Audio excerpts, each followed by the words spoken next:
catching a loose cat. I now want to talk to you about catching a cat who's gotten loose in the room while you're cleaning.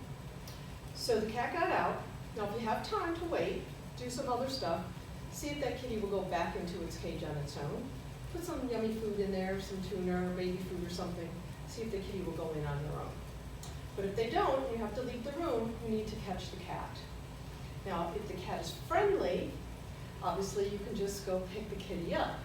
Make sure you approach sideways, do your fingertip hello, and then you can just pick up the kitty and put it back in the cage. Now remember, when you carry a kitty, you want to make sure you support their body weight.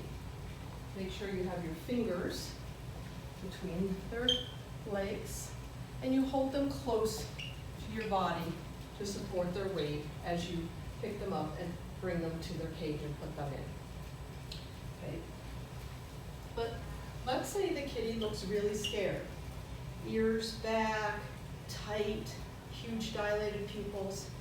You don't necessarily want to go pick that cat up. So the first thing you want to try, if the cat is not acting aggressively at all, is to use a towel. And so you would just get yourself a towel, approach the kitty, and then just gently put the towel over the kitty, tuck it around its body, pick it up supporting its body weight, and then put it back in its cage. Now, a human would be upset if they were covered with a towel and carried away. But for a cat, that actually makes them calmer. And so you can then put that kitty in the cage. Now, if the cat is acting at all aggressively, hissing or spitting at you, you don't want to use a towel because they can still bite you through the towel. So before thinking about getting the net, there's one other option, and that is to use a box to try to catch the kitty. And of course, this is, for a cat who's out in the open, not hiding behind a bank of cages or anything.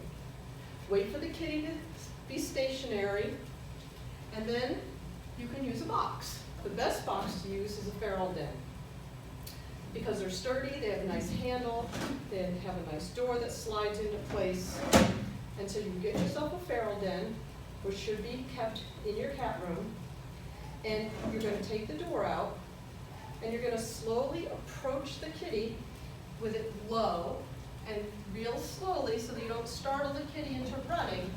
You push the box towards the wall so the kitty then has no option but to go inside. And then you just put the door in, and you have your kitty. And then you can just go put the feral den in that cat's cage and open the door. Now, if the cage doesn't accommodate the feral den, you just open the kitty's door of their cage, pull out this door, and the kitty should run right into their cage. Now let's say you do not have a feral den, then you can use a plain cardboard box. So what I like to have in the cat room, every cat room should have a nice sized box that's big enough to accommodate most cats, and an extra piece of cardboard to cover the opening. That should be stored somewhere in the cat room. So you do basically the same thing. You approach the cat slowly with the box low, nice and slow so the cat doesn't panic and run, and you get that tight to the wall so the kitty goes in. Take your extra piece, slide it in, hold it, and now you have your cat. And then you can just take the cat to its cage and let it loose. So those are some of the ways that you can catch a loose cat, depending on its behavior, without using a net.